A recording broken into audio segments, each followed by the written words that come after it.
Bueno, amados hermanos, vamos a continuar hoy con la ayuda de Dios con la serie que traemos de las biografías de fe basado en la epístola a los Hebreos capítulo 11.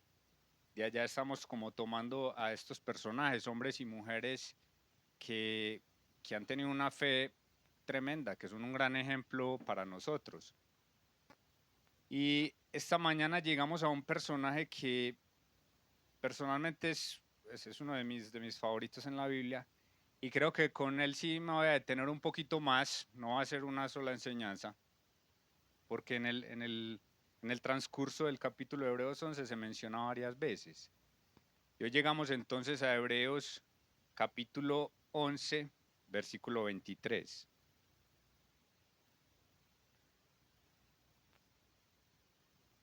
Dice la Sagrada Escritura, Hebreos capítulo 11, versículo 23. Por la fe Moisés, cuando nació, fue escondido por sus padres por 3 meses, porque le vieron niño hermoso y no temieron el decreto del rey. Qué maravilla de pasaje. Entonces hoy solamente nos vamos a quedar en lo tocante al nacimiento de Moisés. El título del mensaje es El nacimiento, el nacimiento de Moisés, dos puntos, las ironías de la vida. Vamos a ver este tema pues como de las ironías, pues la ironía. La ironía, según la definición del diccionario, es cortica la definición, dice, es una burla fina. Pero si vamos como al significado de lo que son las figuras literarias, pues ahí ya tiene pues como una definición un poco más amplia. Recordemos que las figuras literarias son recursos que utilizan los autores para destacar algo, para llamar la atención. Nuestro Señor Jesucristo utilizó bastantes figuras literarias, ejemplo la parábola. La parábola es una figura literaria. La ironía es otra figura literaria también, donde generalmente hay como un cambio en la trama. Se podría decir en versión popular que una ironía es cuando a uno le sale el tiro por la culata, ¿cierto? Yo cojo un arma, le apunto aquí a mi hermano que me está apuntando con el celular. Y voy a dispararle y resulta que me disparo es a mí mismo. Eso se llama cuando le sale el tiro por la culata, ¿cierto? ¿Han escuchado esa expresión? En el año 2018, resulta que en Estados Unidos, en la ciudad de Minneapolis, había un jovencito que cada verano sacaba un puestico de perros calientes. Sacaba un puestico ahí afuera de su casa. Y durante el verano le vendía pues a sus vecinos, a los transeúntes, para recoger plata, para comprar ropita para él. Jovencito muy emprendedor. Pero resulta que en el año 2018 se mudó junto a él un vecino, de esos vecinos que todos tenemos, un vecino fastidioso, ¿cierto?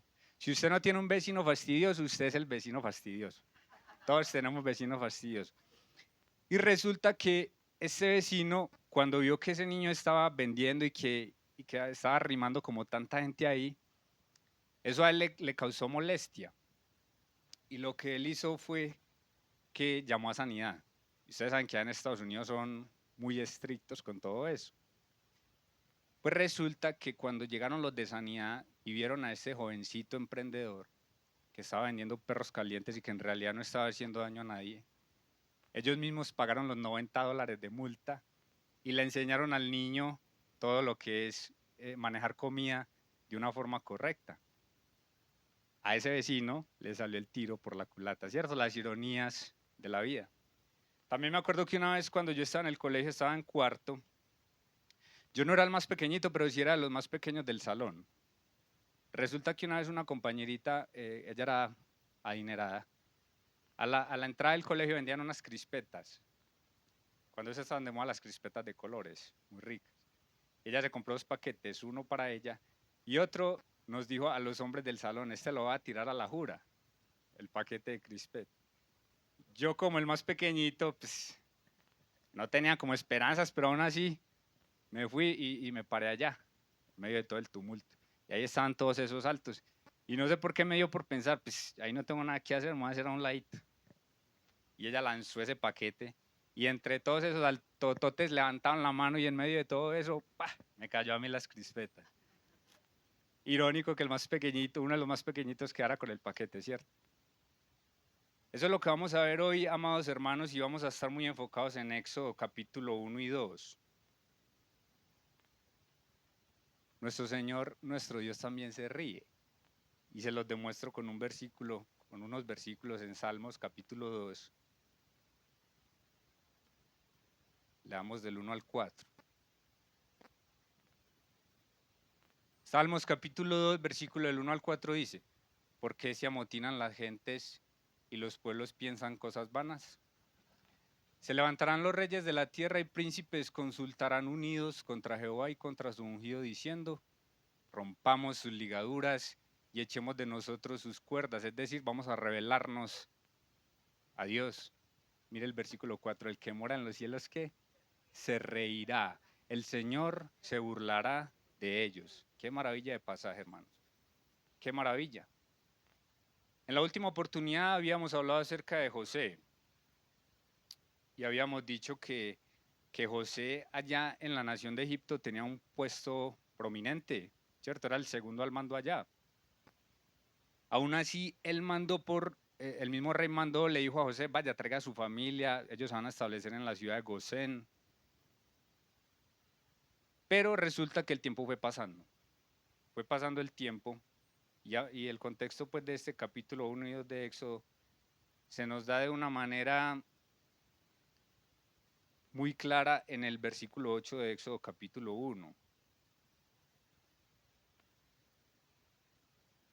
Dice: entre tanto, se levantó sobre Egipto un nuevo rey que no conocía a José. Y ya esto nos va a dar todo un giro en la trama de la historia que traemos, ¿cierto? Entonces hoy vamos a ver lo que es la fe, porque recordemos que la serie es biografías de fe, pero como va a ser Moisés esta vez un bebecito, no vamos a hablar tanto de la fe de Moisés, pero sí vamos a ver la fe de las personas que rodearon el nacimiento de Moisés y la mano poderosa de Dios actuando soberanamente. Hoy vamos a ver mucho, un punto es la providencia divina, la providencia de Dios. Entonces, en primer lugar, vamos a ver el temor de dos mujeres que, como nos enseñaba Pachito esta semana, le plació a Dios dejar el nombre registrado de ellas en la escritura. Dos parteras que se llamaban como Cifra y Fua. Muy bien, excelente.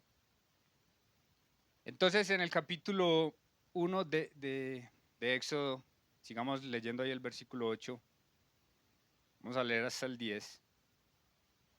No conocía a José y dijo a su pueblo: he aquí, el pueblo de los hijos de Israel es mayor y más fuerte que nosotros.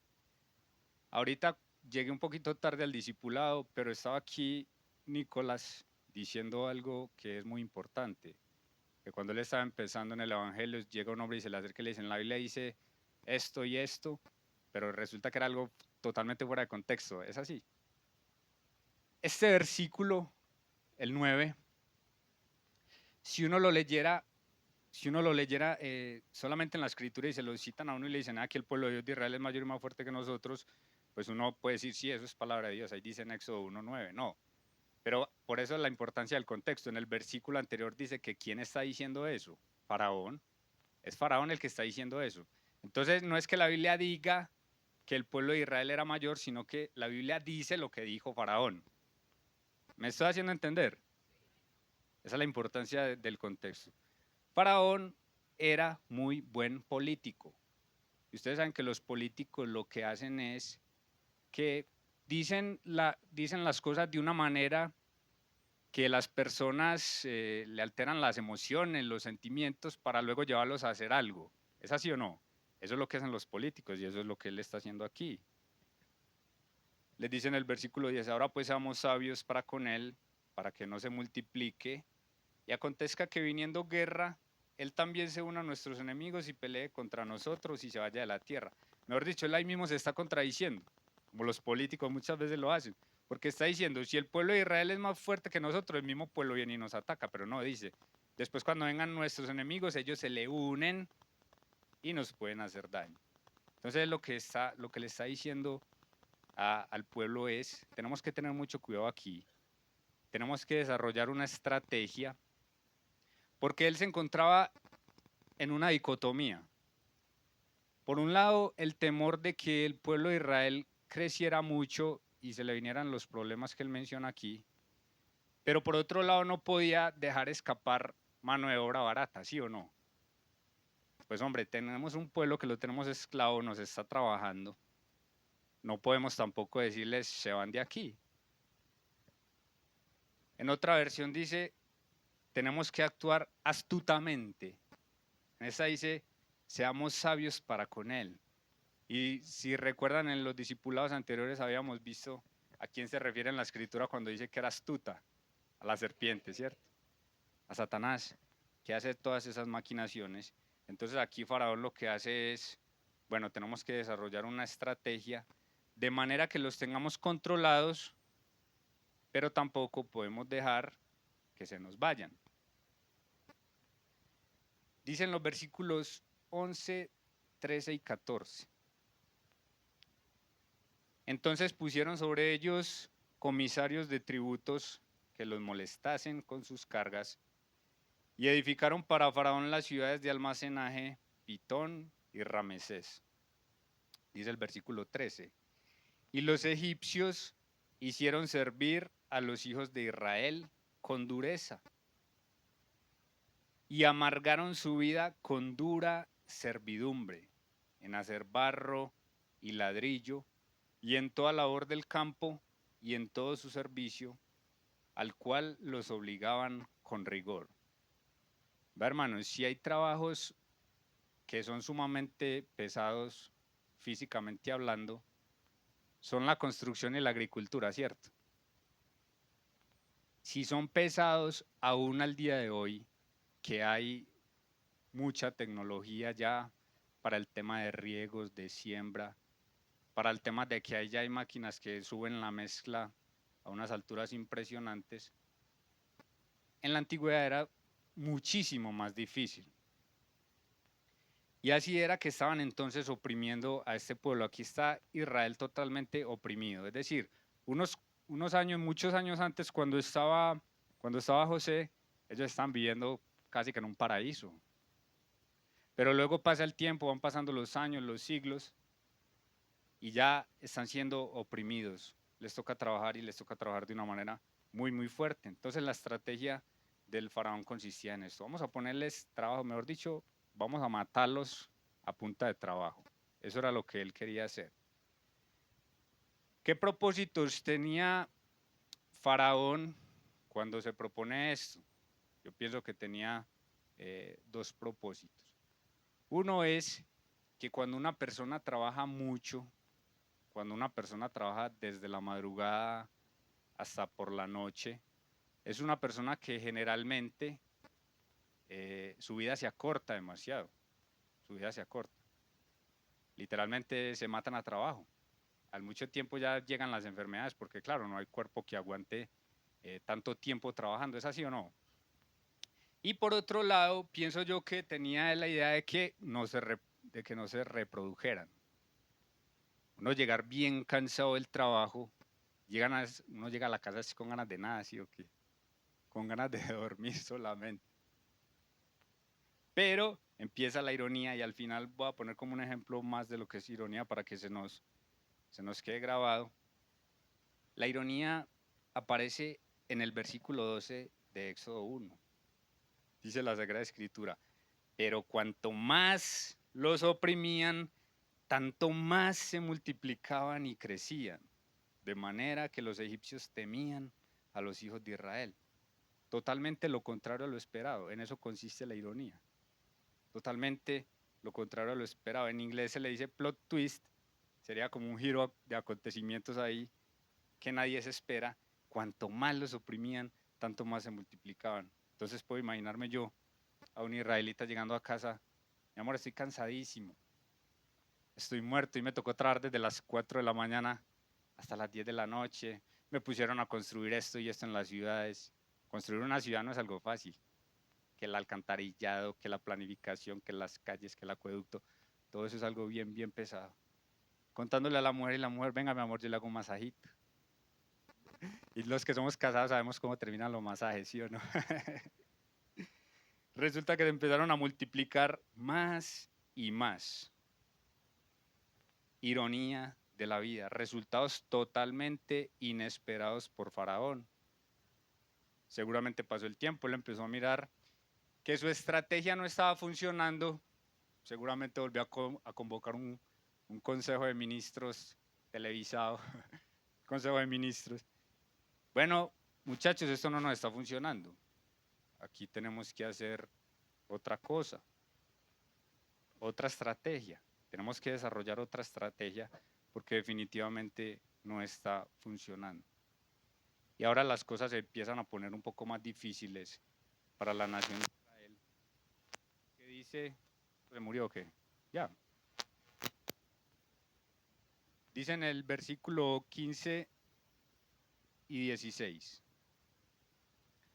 Habló el rey de Egipto a las parteras de las hebreas, una de las cuales se llamaba Cifra y otra Fúa, y les dijo, cuando asistáis a las hebreas en sus partos y veáis el sexo, si es hijo, matadlo, y si es hija, entonces viva.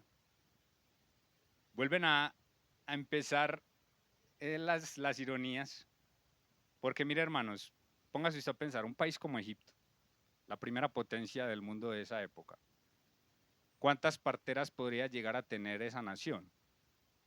No sé cuántas, pero deben de haber sido muchas. Y resulta que Faraón llamó a las únicas dos mujeres que temían a Dios, al Dios de Israel, para su estrategia. Y es irónico aún más porque él, según este versículo 16, según él, las mujeres no representaban para él un peligro, ¿sí o no? Y son mujeres las que están estorbando en su plan, ¿sí o no? Irónico. Qué tremendo, qué hermoso. Tocaba entonces modificar la estrategia. Esto no está funcionando. Vamos a tener que recurrir al infanticidio. ¿Qué es infanticidio? Homicidio de infantes. Matarlos. Satanás toda la vida ha aborrecido a los niños. Toda la historia. Los ha querido matar. Es triste y lamentable que en la actualidad también se disparen todas estas políticas del aborto y todo esto, porque Satanás aborrece la raza humana, a los niños. Él no ve un niño tierno como lo vemos usted y yo. Él ve otro pecador igual a usted y a mí. Y lo quiere acabar desde el principio. Infanticidio, hermanos. Y matando a los varoncitos, especialmente.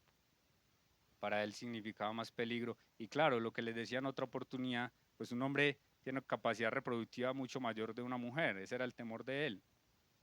Pero luego podemos entender que Herodes no fue el primero en practicar el infanticidio. ¿Recuerdan que él también lo hizo? Cuando se enteran de que el Señor Jesucristo, de que el rey de los judíos ha nacido, cuando se vio burlado por los magos que se fueron por otro lado y no fueron a contarle dónde estaba el rey de los judíos que había nacido, él lanzó un decreto sumamente cruel.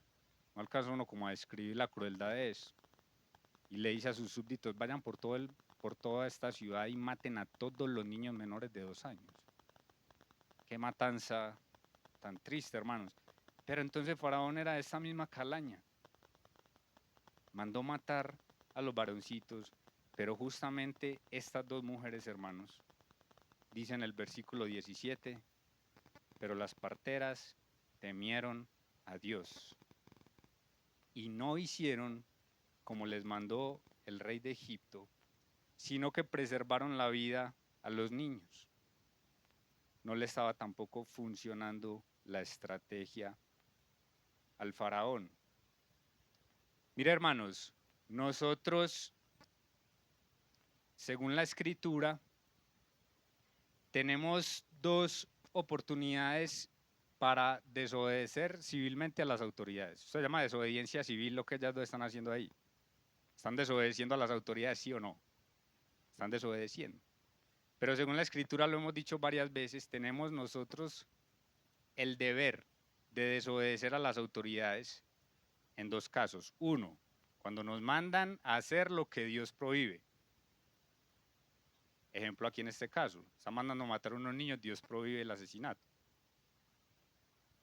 Y en la otra oportunidad es cuando nos prohíben hacer lo que Dios manda. Dios nos manda a evangelizar. Si el gobierno el día de mañana dice no pueden salir a evangelizar, ¿a quién tenemos que obedecer? A Dios. A Dios. Y eso es lo que estas mujeres están haciendo aquí. Dice el versículo 17, ellas temieron a Dios. Temieron a Dios en lugar de Faraón. Muy seguramente ellas estaban muy asustadas por lo que estaban haciendo, por el poder que tenía Faraón sobre ellas. Pero temieron más a Dios. ¿Qué dice Mateo capítulo 10, versículos 26 al 28?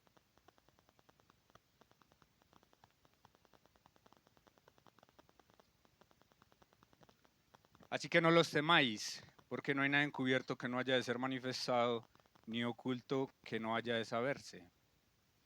Lo que os digo en tinieblas, decidlo en la luz, y lo que oís al oído, proclamadlo desde las azoteas. Y mire el versículo 28. Y no temáis a los que matan el cuerpo, mas el alma no pueden matar. Temed más bien a aquel que puede destruir el alma y el cuerpo en el infierno. A ese es al que debemos de temer. Y a ese es el que Cifra y Fua están temiendo. Por eso Dios quiso dejar su nombre registrado en la escritura. Que nos enseñaba Pachito que hay muchas personas que hicieron también cosas impresionantes y son anónimos. Otros Dios quiso dejar resaltado su nombre como en esta oportunidad. Seguramente ellas estaban muy asustadas, seguramente lo estaban, pero aún así temieron más a Dios. No hicieron como les mandó el rey de Egipto, sino que preservaron la vida a los niños. ¿Qué hace Faraón cuando se entera de esta situación? Las manda a llamar. ¿Cómo se habrán sentido cuando las mandó a llamar el Faraón? A rendir cuentas allá.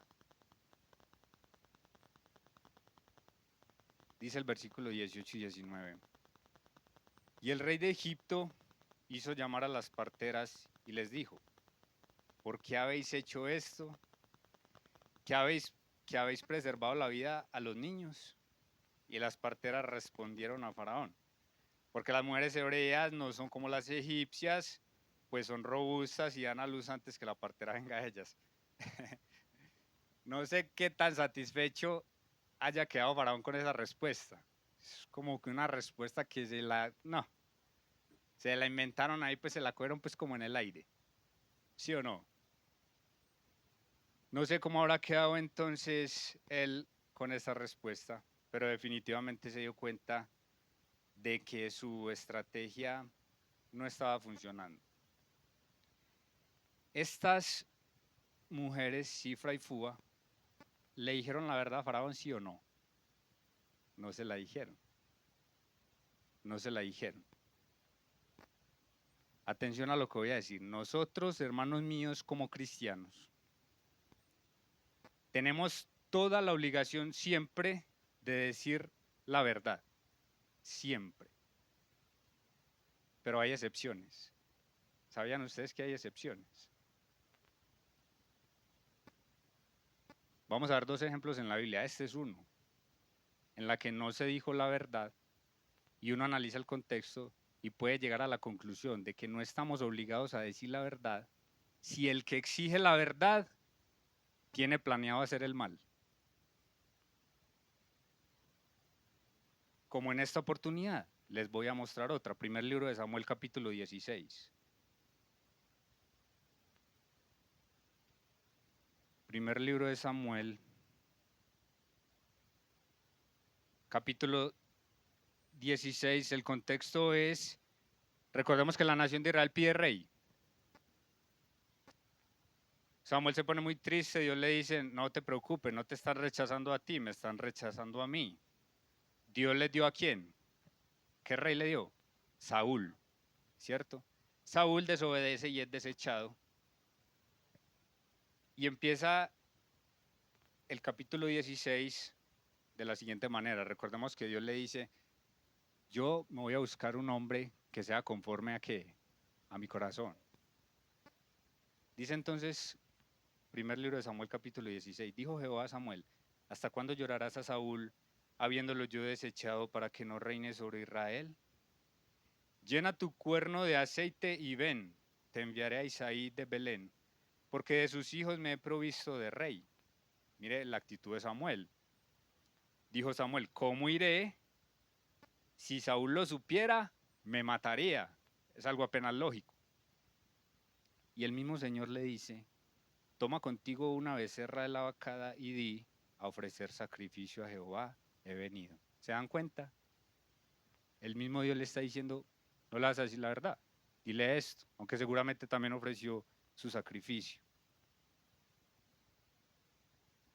El mismo Señor es el que le dice, y llama a Isaí al sacrificio y yo te enseñaré lo que has de hacer y me ungirás al que yo te dijere. Luego, les he mostrado dos ejemplos bíblicos. Veamos dos ejemplos de nuestra vida cotidiana. Salimos a la calle. Por aquí generalmente hay mucho habitante de calle, ¿sí o no? Que consume drogas, usted los ve, se da cuenta que está drogado. Llega esa persona y le dice a usted, regáleme una monedita. ¿Qué le decimos usted y yo? No nos hagamos aquí los piadosos. No tengo, no tengo. Muchas veces yo tengo y le digo no tengo. Pero si voy a la realidad, yo no tengo para estar regalando plata para una persona que sea drogadicta. Yo madrugo a trabajar y me hago moler por mi familia y para comprar ropa y comida para mi casa, pero yo no me levanto por la mañana pensando voy a ir a trabajar para ver a quién le doy plática que esté necesitando para consumir vicio. ¿Es así o no? Por favor, mucho cuidado con eso. No vayan a decir después otra cosa. Tengamos mucho cuidado. Otro ejemplo, llega un violador a nuestra casa con un cuchillo grandísimo. Sabemos que es un violador de niños. Llega y me dice, ¿dónde está su niña? Muy seguramente yo sé dónde está mi niña. ¿Ustedes creen que yo le voy a decir dónde está mi niña? No, no se lo digo nunca. Se hace uno matar ahí, ¿cierto? Uno debe tener entonces el discernimiento de saber si la persona que exige la verdad, qué intención tiene, qué intención tiene. Y en esa oportunidad, entonces, hacerlo. ¿Qué dice la escritura que hizo Dios con estas mujeres? Volviendo allá al libro de Éxodo, capítulo 1, versículo 20 y 21.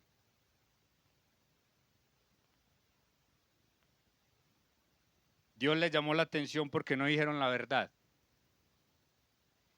Y Dios hizo bien a las parteras, y el pueblo se multiplicó y se fortaleció en gran manera. Y por las parteras, y por haber las parteras temido a Dios, Él prosperó sus familias. Qué hermosura, hermanos.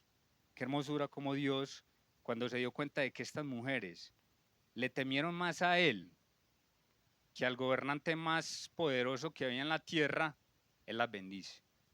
El Señor las bendice porque ellas obedecieron a Dios antes que a los hombres.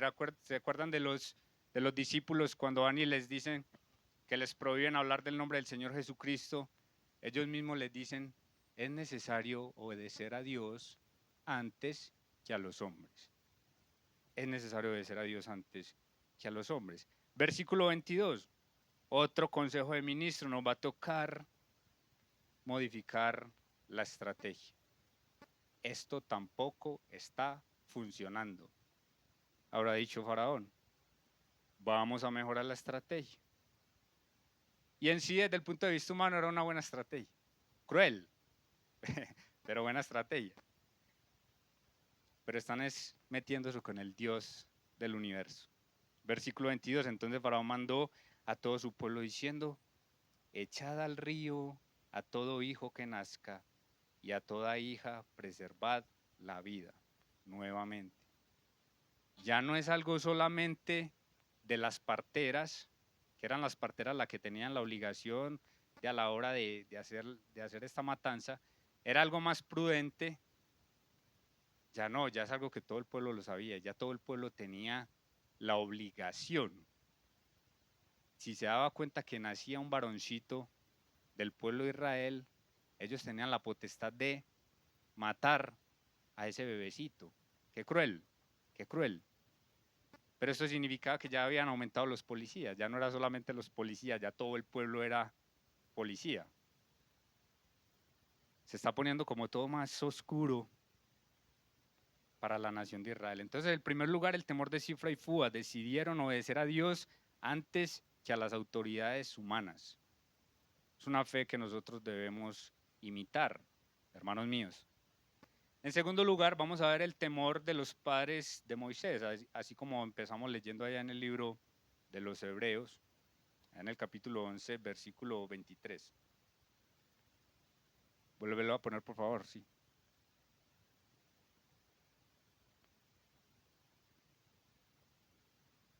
Hebreos capítulo 11, versículo 23. Por la fe Moisés, cuando nació, fue escondido por sus padres por 3 meses, porque le vieron niño hermoso y no temieron el decreto del rey. En Éxodo capítulo 2 dice pues el versículo 1. Un varón de la familia de Leví fue y tomó por mujer a una hija de Leví. Resulta que en Israel había una costumbre. Recordemos que Israel tenía sus tribus. La tribu de Leví no tenía como tal un terreno, pero sí tenía ciudades. Entonces, entre los israelitas buscaban pareja en su misma tribu, con el objetivo de que los territorios no fueran rodando de heredad en heredad. Entonces, generalmente se casaban con personas de la misma tribu. ¿Ustedes creen, hermanos, desde el punto de vista humano, que ese era un tiempo para casarse y tener hijos, sí o no? Desde el punto de vista humano, no.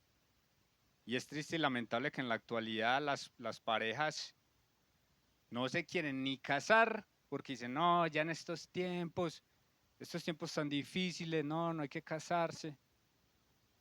Y a la hora de tener hijos también dicen lo mismo. No, mire, es que en estos tiempos, mire la decadencia moral que hay, y sin duda que lo es. Sin duda que hay decadencia moral. Pero por eso no es para que, hoy no, entonces comprémonos un perrito, un gatico y ya. No, evitando responsabilidades, pero también bendiciones, porque ser padre es una bendición espectacular. Y ya las personas se ponen a mirar los tiempos para ver si se casan y tienen hijos. Y no, así no es. Pónganse a pensar, hermanos, si el siglo pasado, que fue uno de los más violentos de la historia, millones y millones de muertos, Primera y Segunda Guerra Mundial, guerras civiles por todas partes, epidemias que también hubo. ¿Ustedes imaginan que nuestros abuelos hubieran dicho, no, no nos casemos, no tengamos hijos, los tiempos son muy difíciles? No estaríamos aquí ninguno de nosotros, ¿sí o no? Si nos vamos a eso de que, bueno, no, es que la decadencia moral que hay, no, que pesar tener hijos en este tiempo, no, Dios es poderoso y en este tiempo también puede sostener familias. Ellos toman la decisión de casarse aún en esta situación tan difícil y más aún de tener hijos. Versículo 2, la que concibió y dio a luz un hijo y viéndole que era hermoso le tuvo escondido 3 meses. O sea que si hubiera sido feito, ¿qué?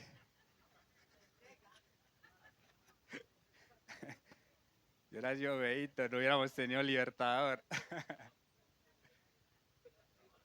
Ay, qué descaradas. Mentiras, hermanos. Mire que hay algo muy lindo, muy espectacular que yo he visto. Y es que para las mujeres cualquier niño es bonito. Una mamá ve a su hijo y uno, tan lindo el mostrico, y uno dice, uy, qué niño tan feito, hombre. Da pesar hasta mirarlo. Pero la mamá dice, qué niño tan hermoso. ¿Sí o no? Para la mamá es algo espectacular. En ella se despierta algo muy lindo, pero honestamente ella lo ve hermoso. Es algo real. Los de afuera uno dice, no pone esta cara, ¿no? Pero la mamá sí lo ve hermoso, lo ve hermoso. ¿Por qué? Porque es su hijo, es su hijo, es su hija. Las madres es algo espectacular, hermanos. Para las madres, sus hijos son hermosos. ¿Y saben qué, hermanos? Quiero destacar de este versículo 2 la última parte que dice, le tuvo escondido por 3 meses. Ella hizo lo que pudo. Ella hizo lo que pudo, ¿sí o no? Lo que pudo. Muchas veces nosotros nos rendimos antes de que todo empiece. Nos damos cuenta de un decreto, de alguna situación, ay, vea ya cómo se puso esto, no, tenemos que, y nos rendimos. Esta mujer hizo lo que pudo. Me gusta mucho la frase, es mejor hacer algo que nada. Es mejor hacer algo que nada. Y eso es lo que esta mujer está haciendo.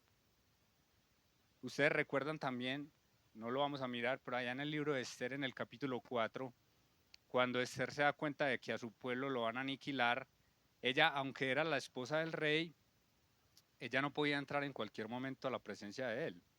Ella tenía un tiempo señalado para entrar a la presencia del rey. Si cualquier persona entraba a la presencia del rey y si él no extendía el cetro, ¿qué hacían con una persona? La mataban, la mataban. Ella lo que hace entonces cuando se da cuenta de toda la situación es que él manda a decir a Mardoqueo, ayunen, pónganse a ayunar ustedes, o para que hagan el ayuno el sábado si Dios quiere. Cuña, publicidad política pagada. Ayunen ustedes, que yo también con mis doncellas voy a ayunar y voy a entrar a la presencia del rey. Y ella dice, y si perezco, que perezca. Ella dice, voy a hacer algo. Por lo menos no me voy a rendir, no me voy a quedar de manos cruzados. Y hermanos, nosotros muchas veces en la obra del Señor nos rendimos, buscamos excusas, es que yo no soy capaz de hablar, es que a mí me cuesta levantarme temprano para ir a hacer aseo. No, hermanos, es mejor hacer algo que nada. Póngase a hacer algo, sirva al Señor de alguna manera, ore por una persona, ore por los que están evangelizando, acompáñelos, vaya al lado de alguien. Es mejor hacer algo que nada. Estas mujeres son ejemplo de esto. John Wesley quedó inmortalizado, este hermano metodista, por una frase espectacular que él dijo. Él dijo, abro comillas, haz todo el bien que puedas, de todas las maneras que puedas, a todas las almas que puedas, en cada lugar que puedas, en todos los momentos que puedas, con todo el celo que puedas, mientras puedas. ¡Qué maravilla! Si la analizamos, está hablando del qué, del cómo, del cuándo. ¿Qué hay que hacer? El bien. Todo el bien que puedas. ¿Cómo? De todas las maneras que puedas. ¿A quién? A todas las almas que puedas. ¿En dónde? En cada lugar que puedas. ¿Cuándo? En todos los momentos que puedas. ¿De qué manera otra vez? Con todo el celo que puedas, mientras puedas. Qué frase tan hermosa. Hacer el bien. Nosotros tenemos también esa gran responsabilidad. Y esta mujer entonces no se rinde, no se entrega. Simplemente empieza a cuidar a su bebecito y lo tiene por 3 meses. Por 3 meses lo tiene escondidito. Muy seguramente a los 3 meses sus pulmoncitos empezaron a crecer, ¿cierto? Y ustedes saben, los bebecitos lloran y lloran con ganas. Ella entonces lo que hace es, dice el versículo 3, muy seguramente llevaba bastante tiempo planeando esto. No fue algo que dijo, vamos a ver qué pasa aquí. Dice el versículo 3, pero no pudiendo ocultarle más tiempo, tomó una arquilla de juncos, la calafateó con asfalto y brea. ¿Qué se les viene a la mente cuando una arquilla con asfalto y brea? El arca de Noé, ¿cierto? El arca de Noé. El único medio de salvación que ellos tenían como referente en esa época y que es un símbolo de la salvación del Señor Jesucristo, porque era el único medio de salvación, nuestro Señor Jesucristo es el único medio de salvación. El arca apuntaba a Cristo. Ella recuerda eso. Ella dice, están lanzando a todos los bebecitos al agua. Yo lo voy a poner en el agua, pero en una arquilla. Ella misma la construye, la calafatea. Es más que todo la fe de la mamá, pero como allá en Hebreos dice padres, pues aquí lo incluimos a los dos. Pero es la fe de una madre. La fe de una madre es algo fundamental, hermanas. Ustedes como hermanas tienen una gran responsabilidad de transmitir la fe a sus familias y tienen grandes resultados. La fe de una madre tiene grandes resultados. Esta mujer entonces hace eso. Toma esta arquilla, la calafateó, dice, y la colocó. Y en esta versión nos dice, pero en otra versión, poneme una que tenga ya la mano, una versión internacional o TLA. fue a dejar la cesta entre los juncos. Ella lo puso en un lugar estratégico. Yo a veces pensaba de que ella como que lo lanzó así como cuando uno hace un barquito y lo pone para que se vaya yendo. No, ella lo puso en un lugarcito en el cual no se movía. Y lo puso también en un lugar estratégico porque era cerca de la casa del faraón. Esconderlo ahí mismo en las narices del faraón. Como dicen por ahí, que las cosas se esconden mejor cuando están a la vista. Eso es lo que esta mujer hizo. Crecieron entonces sus pulmoncitos, no lo puede ocultar más. Construye este medio de salvación. Y aquí a las personas que vinieron hoy por primera vez, todos estamos separados de Dios por el pecado. Todos estamos en el río Nilo del mundo. Pero hay un medio de salvación que es el Señor Jesucristo. Solamente Él vino, murió por nuestros pecados, resucitó al tercer día y hoy le ofrece perdón y vida eterna. Cuando usted se arrepiente de todo corazón y pone su confianza en Él, Él lo salva. Él lo salva y le da la promesa de la vida eterna. Hágalo hoy mismo. Hoy es el día de salvación. Ahora es el mismo momento de la salvación. Entonces ella lo pone ahí. Ella no lo tiró, ella no lo lanzó, ella lo puso ahí. Y se dieron una estrategia. Mientras preparaba esto, saber quién se me vino a la mente. Sofi, la familia de Pachito, Elizabeth.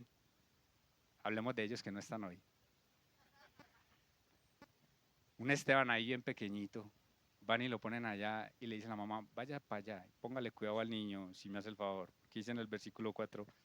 Y una hermana suya se puso a lo lejos para ver lo que acontecería. Pensaba en esto y se me vino ella como a la mente, ¿cierto? Como esa familia tan linda que es esta familia. Enviaron a la hermanita a observar y casi que puedo escuchar su corazoncito a mil mientras veía su hermanito allá, ¿cierto? Imaginen su rostro, su carita allá, mirando el bebecito allá. Ay, Dios mío, ¿qué va a pasar aquí? Muy seguramente sus padres orando a ver qué iba a pasar. Y luego viene la providencia divina. Si ustedes han leído la declaración doctrinal, que me imagino yo que todos la han leído, de acá, cuando habla de la Trinidad, dice que la Trinidad son tres personas distintas, pero actúan de diferente manera en tres aspectos: creación, salvación y providencia. Ahí está en la declaración doctrinal. La providencia de Dios es como, y este es el tercer punto, la providencia de Dios, es, en la antigüedad había una doctrina que era el deísmo, con D, deísmo.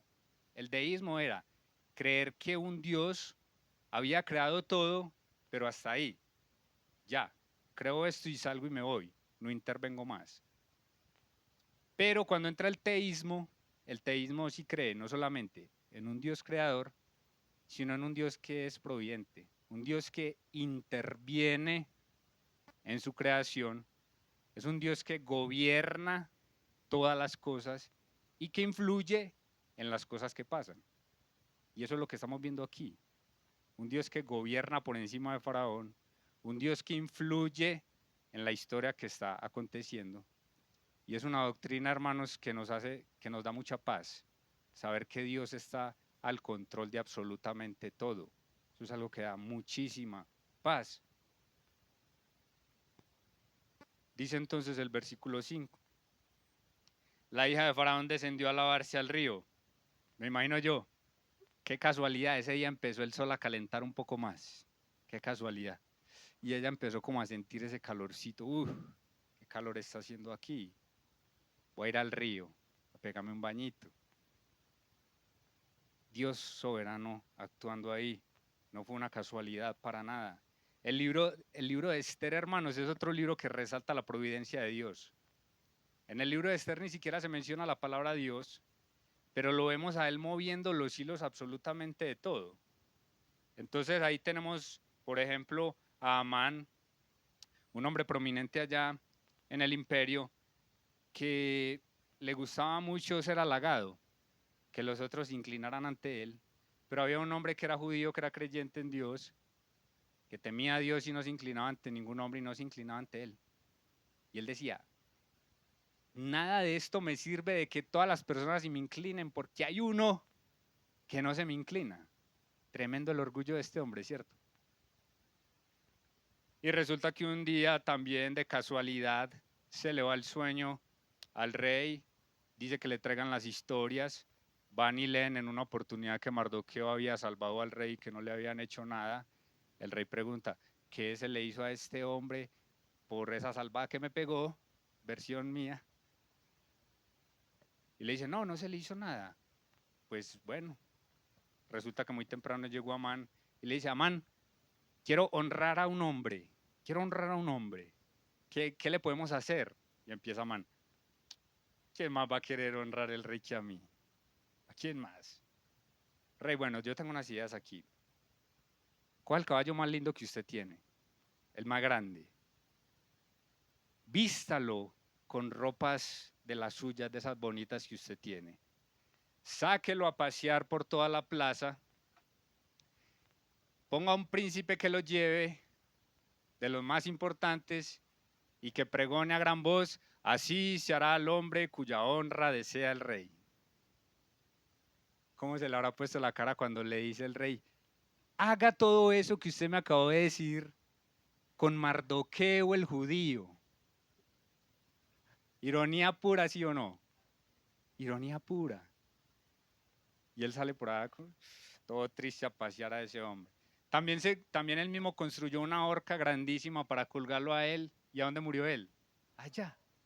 Ironía, ironía, hermanos. Y Dios glorificándose en medio de todo esto. Tremendo. La hija de Faraón descendió a lavarse al río, paseándose sus doncellas por la ribera del río. Vio ella la arquilla en el carrizal y envió una criada suya a que la tomase. Y dice el versículo 6, cuando la abrió, vio al niño, y aquí que el niño lloraba. Me imagino que en este punto, hermanos, despertó en ella ese instinto maternal. Cuando vio ese niño ahí, en el río, llorando, despierta en ella ese instinto maternal y siente empatía, esa empatía femenina tan linda por un bebé indefenso. El año pasado en un estudio que tenía, nos hablaron acerca de la empatía y cómo hay 3 niveles de empatía.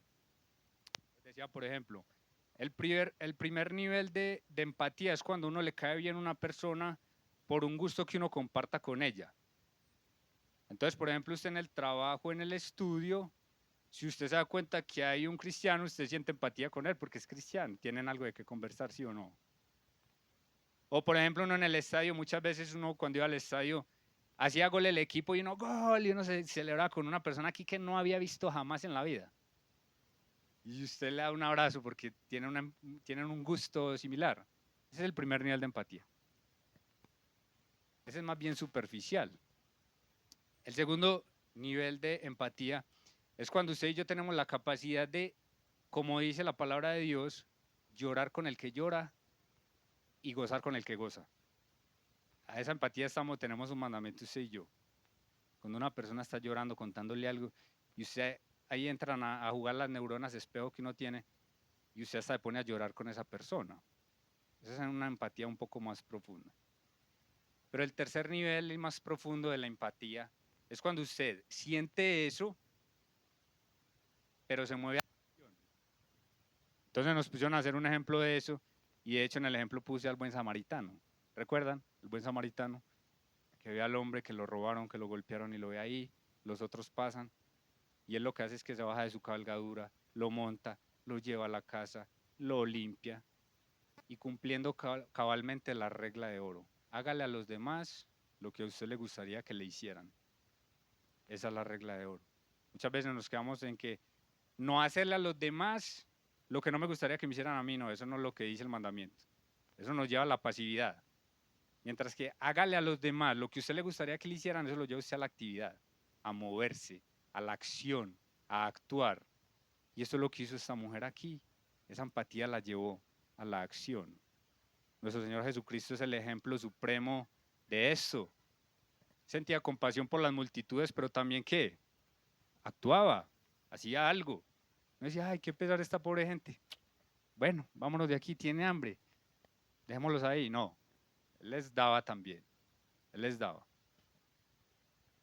Los isleños también, cuando la embarcación en la que va Pablo se destruye, eso está allá en Hechos capítulo 28, se destruye toda esta embarcación y ellos llegan como pueden allá a la isla. Dice Lucas, nos trataron con no poca humanidad, encendieron fuego, nos calentaron.